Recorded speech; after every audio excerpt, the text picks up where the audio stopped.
하나님 우리 아버지와 주 예수 그리스도로부터 오는 은혜와 평강이 오늘 주일 공동 예배에 참석하신 팔복교회 모든 성도님들과 함께하기를 바랍니다. 성도 여러분, 저는 언젠가 한번 아주 우연한 기회에 비행기에 비즈니스석에 한번 앉은 적이 있습니다. 일은 이렇습니다. 제가 비행기를 막 타려고 하는데 저의 비행기표에 뭔가 문제가 있었던 것 같습니다. 승무원이 저를 보면서 좀 곤란한 표정을 짓는 겁니다. 그리고는 저에게 몇 가지 질문을 던졌죠. 그래서 있는 그대로 대답했습니다. 그랬더니 갑자기 어딘가 전화를 하더니 제 비행기표가 조금 잘못 발행되어서 새로운 것으로 바꿔주겠다는 겁니다. 아마도 저의 추측에는 저의 비행기표 좌석 예약이 조금 중복됐던 것 같습니다. 지금이야 다 인터넷으로 예약을 하지만 그때만 해도 제가 여행사에 직접 가서 비행기표를 구입하던 시대였기 때문에 아마도 항공사 측에서 뭔가 전산착오를 했던 것 같습니다. 그래서 새로운 표를 받았습니다.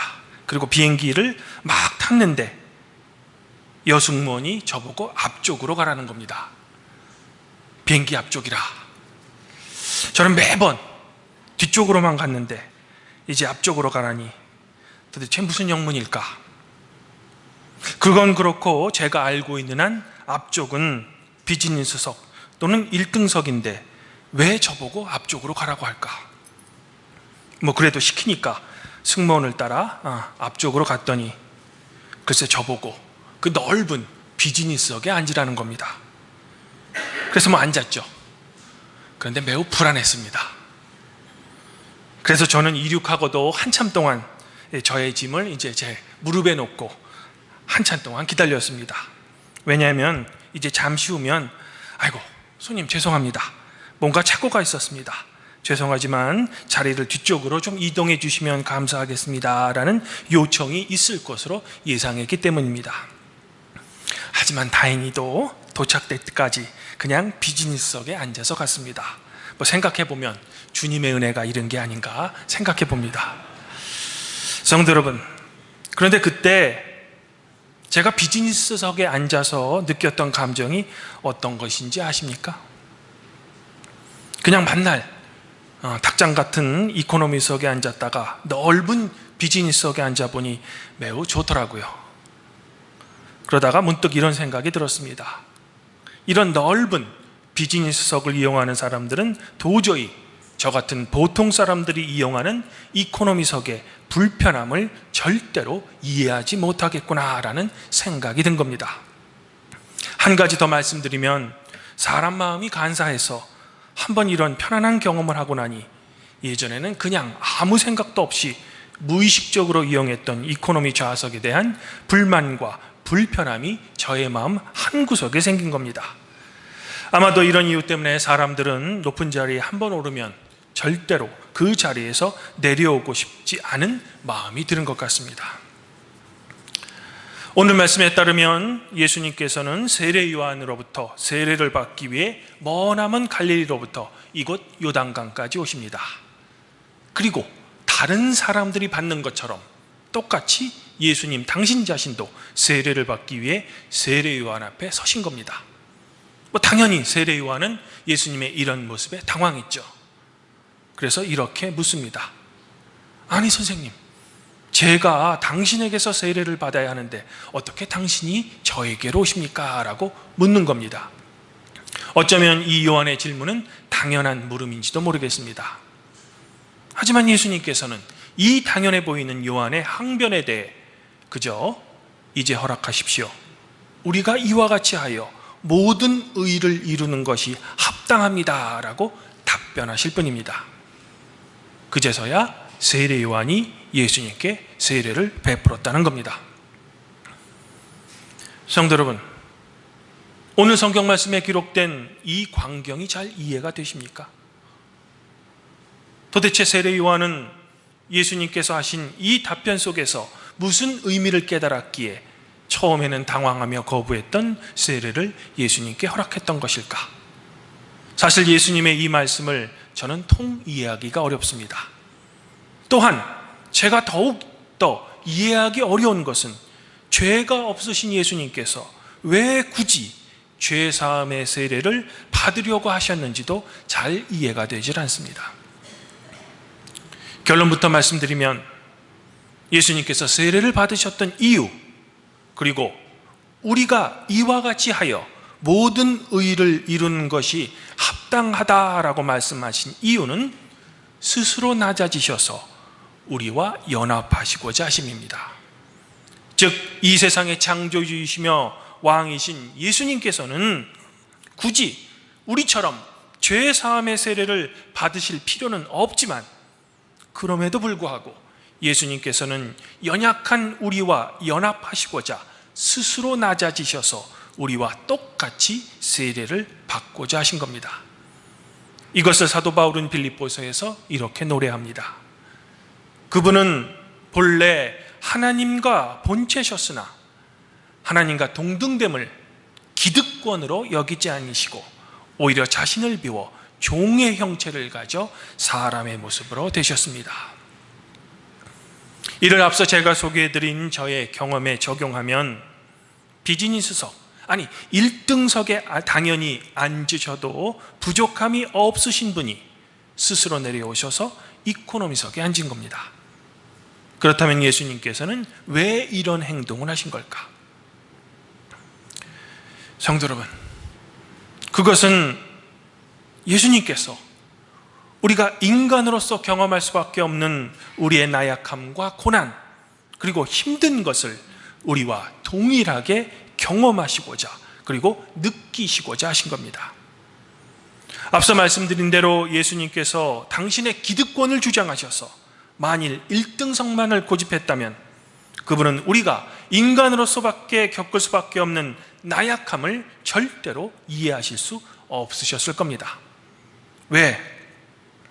1등석만 탄 사람들은 절대로 이코노미의 경험을 이해하지도, 또한 논할 자격도 없기 때문입니다. 즉 예수님께서 우리의 자리까지 내려오신 것은 예수님께서 당신의 공생의 전체에서 주장하셨던 것에 대한 말할 자격을 얻고자 하심입니다. 그러면 예수님께서 주장하셨던 것은 무엇일까? 그것은 주님께서 가르쳐 주신 주기도문에 아주 잘 나타나 있습니다. 바로 다름 아닌 일용할 양식입니다. 그리고 이 일용할 양식이란 당시 사람들이 하루를 살기 위해서는 반드시 필요한 기본 생존권을 의미합니다.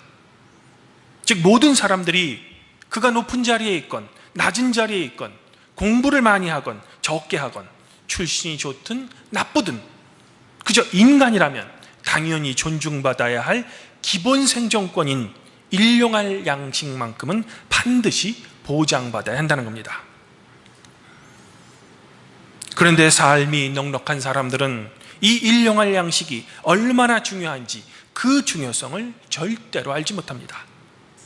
왜냐하면 그들에게는 하루가 아닌 몇 달, 몇 년을 버틸 일용할 양식이 자신의 창고에 이미 쌓여있기 때문입니다. 마치 이코노미석에 한 번이라도 앉아보지 못한 사람이 왜 이코노미석을 불편해야 하는 일반 서민을 이해하지 못하는 것처럼 말입니다. 이런 이유로 예수님께서는 왕이심에도 불구하고 모든 사람들, 특별히 사회의 낮은 계층의 사람들을 마음을 이해하기 위해 왕국이 아닌 가장 낮은 자리인 마국간에 태어나신 겁니다. 그리고 왕의 도시인 예루살렘이 아니라 서민들의 한이 서려 있는 갈릴리에서 어린 시절을 보낸 겁니다. 이런 예수님이시기에 예수님께서 부유한 백성들을 상대로 또한 사회의 지도층을 향해 이웃사랑을 위해 기본 생존권인 일용할 양식만큼은 보장해달라는 주장을 하셨을 때 예수님의 이 주장에 대해 감히 그 어느 누구도 반대할 수 없었던 겁니다. 왜? 예수님 당신 자신이야말로 이스라엘 백성 중에 한 명이며 또한 천한 신분을 가진 사람으로서 그리고 핍박받고 억압받은 갈릴리 출신의 한 몫으로서 인간의 삶을 사셨기 때문입니다. 즉 예수님께서는 가난한 백성들을 대표할 만한 자격이 있으신 겁니다. 만일 이런 자격이 예수님께 없었다면 예수님의 이 외침은 가난한 서민들에게는 그저 공허한 외침에 불과했을 것입니다. 아마도 예수님께서는 이런 삶의 문제 때문에 죄인인 우리와 같이 되시기 위해 세례를 받으신 겁니다. 즉 우리처럼 낮은 자리에 내려오셔야만 주님께서는 우리 인간이 얼마나 나약하면서 죄에 노출되기 쉬운 존재일지를 온전히 아실 수 있기 때문입니다. 그리고 최종적으로는 우리가 죄인임에도 불구하고 의인으로 칭함받을 수 있는 의의를 이루실 수 있기 때문입니다. 바로 이 때문에 저는 제가 나의 주님이라고 감히 고백하는 예수님께 큰 위로를 받는 겁니다. 그분은 높으신 분이심에도 불구하고 저와 똑같은 자리로 내려오셨습니다. 그리고 비로소 인간이면 경험할 수밖에 없는 배고픔, 아픔, 고통을 나와 똑같이 느끼신 겁니다. 즉 나의 아픔을 바로 당신 자신의 아픔으로 받아들이신 겁니다. 만일 예수님께서 그저 신성만을 소유한 하나님이셨다면 우리들이 인간이기 때문에 가질 수밖에 없는 삶의 고난과 아픔에 대해 그분은 전혀 모르셨을 겁니다. 왜? 우리 인간과는 확연히 다른 신이기 때문입니다. 하지만 그분은 신성뿐만 아니라 100% 인성, 우리와 똑같은 인성을 소유하신 분이십니다. 그래서 우리가 갖는 아픔 또한 우리와 동일하게 느끼실 수 있는 겁니다. 이 얼마나 우리를 향한 주님의 위대한 사랑입니까? 사랑하는 성도 여러분, 하지만 우리의 낮은 자리까지 일부러 노래해 오신 예수님을 우리의 주님으로 고백한다는 우리 자신들의 삶은 어떠합니까? 우리는 우리의 신분이 낮게 느껴질 때 그것을 극복하기 위해 부단히 노력합니다. 혹시라도 나의 과거에 대해 알까봐 두려워합니다. 그래서 우리는 늘 신분 상승을 꿈꾸죠. 물론 그 자체가 나쁜 것은 아닙니다. 하지만 무엇 때문에 신분 상승을 하려는 그 동기는 우리의 삶에 큰 방향에 영향을 끼치죠. 우리는 할 수만 있다면 언제나 1등석에 앉고 싶어 합니다. 그리고 만일 1등석에 앉기라도 하면 그것을 주위 사람들이 은근히 알기를 바랍니다. 그래야 그들이 나를 무시하지 않고 부러워할 수 있기 때문입니다. 즉 우리는 언제나 공동체 속에서 나는 너희들과는 급이 다른 사람이다 라는 것을 늘 나타내고 싶어 합니다. 그리고 이러한 현상은 안타깝지만 저 같은 목사의 경우도 비슷합니다. 그래서 늘 우리 목사들은 자신이 선고한 목회 경력을 그 어떤 것보다 앞세웁니다. 그리고 명절 때가 되면 불쌍한 사람들을 돕는 것이 아니라 성도들이 목회자인 나에게 얼마나 많은 선물을 갖다 주는지 다른 목회자들에게 은근히 과시합니다. 그래야 듣는 상대방이 정말 이분 대단한 분이구나 라고 생각하기 때문입니다. 하지만 이것은 대단한 착각이죠. 열등감에서 오는 자기 과시일 뿐입니다. 성도 여러분, 우리들이 사회생활을 하다 보면 대부분의 사람들은 낮은 직책에서부터 시작하죠. 이해를 돕기 위해 제가 경험한 것을 예로 제시해드리면 목사가 되기 위해서는 전도사 생활을 반드시 해야 합니다. 또 교수가 되기 위해서는 박사학위를 받고 박사학위를 받기 위해서는 어려운 대학원생 시절을 꼭 보내야만 하죠. 이와 비슷하게 성도 여러분들도 지금 계신 사회적 위치에 오르시기 위해 이른바 말하는 밑바닥부터 시작했을 겁니다. 아마도 이러한 인간의 사회체제는 각 단계별 업무를 반드시 거쳐야 최종적으로는 이를 효과적으로 제대로 할 수 있기 때문일 것입니다. 그러나 조금 다른 의미에서는 내가 윗사람이 되었을 때 아랫사람들의 어려움과 고통을 본인 자신도 경험했으니 이미 그것을 잘 알고 있어서 아랫사람들의 이런 부분을 돌봐주라는 의미도 함께 있을 것입니다. 그러나 우리 인간은 이런 고된 경험을 윗사람이 되는 순간 우리의 기억 속에 싹 지워버립니다. 이른바 갑질을 해댑니다. 그러면서 어떻게 감히 나에게 그럴 수 있느냐라고 항변하기 시작합니다. 하지만 잊고 있는 것은 과거에는 모든 사람들은 다 아랫사람이었다는 겁니다. 즉 올챙이 시절을 그저 잊어버린 것이죠. 하지만 예수님께서는 당신 자신이 하나님이심에도 불구하고 마국간 구유에서 태어난 것을 평생 잊지 않으셨습니다. 그래서 언제나 사회 지도층이 아니라 계급사회 맨 밑바닥에 있는 사람들과 같이 생활하신 겁니다. 왜냐하면 예수님께서는 그 누구보다도 그 사람들의 아픔과 생활을 이해하셨기 때문입니다. 앞서 저의 경우를 비유해서 말씀드리면 1등석에 타야 할 분이 스스로 이코노미석에 내려오심으로 1등석뿐만 아니라 이코노미석의 모든 사람들을 이해하실 수 있는 분이 되신 겁니다. 주님 안에서 한 형제자매인 발복교회 성도 여러분, 우리들이 받은 세례에는 여러 가지 의미가 있습니다. 죄사함, 중생, 그리스도와 연합 등 모두 다 중요한 신앙적 의미가 내포되어 있습니다. 그러나 우리가 받은 세례에서 우리가 반드시 기억해야 할 것은 예수님께서도 우리와 똑같은 세례를 받으셨다는 겁니다. 즉 하나님과 동등된 분이심에도 불구하고 스스로 낮아지셔서 우리와 같이 되기 위해서 세례를 받으셨다는 겁니다. 이런 예수님을 하나님께서는 이는 내 사랑하는 자녀라, 내가 기뻐한다 라고 찬양해 준 겁니다.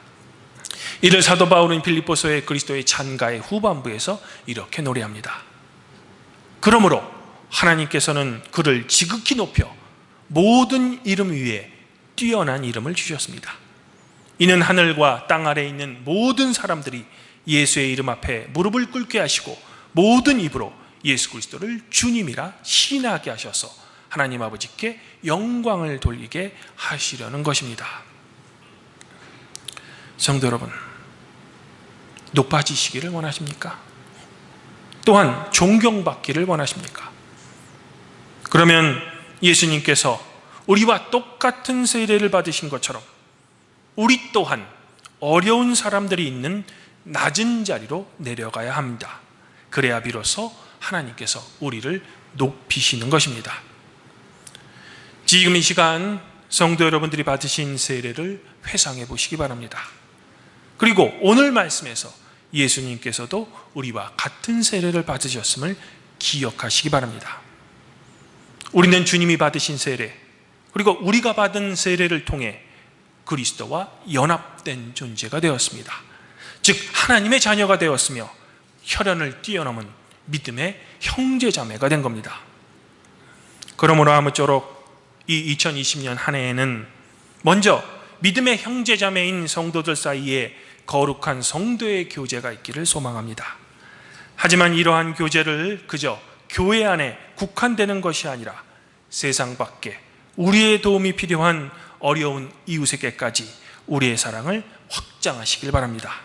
그리하여 인간이면 누구나 받아야 하는 일용할 양식을 보장받을 수 있는 하나님 나라의 가치관을 이 세상 속으로 전파하시는 발복교회 성도 여러분들이 되시기를 주님의 이름으로 간절히 축원드립니다. 그리하면 모든 지각에 뛰어나신 하나님의 평강이 그리스도 예수 안에서 성도 여러분들의 마음과 생각을 지켜주실 것입니다.